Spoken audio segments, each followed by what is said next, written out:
Hi guys, good afternoon. So pag ganito ba na ako ay mamahalin mo pa kaya ako? Masarap ako kumain pag walang ngipin. Tingnan nyo guys, ang cute ko diba? Oh, ayan.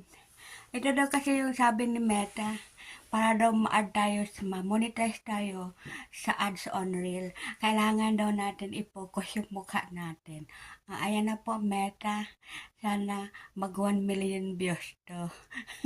Ang cute ko, diba? Ayan. So, yung lalaking mamahalin ako na ganito ang itsura ka, mamahalin din kita. Masarap ito kumain pag walang ngipin. Anong tawag doon? Yung, yung makikiliti ka kapag ito ang kumain sa'yo. Kaya ano pa hinihintay mo? Mahalin mo na ako ng todo.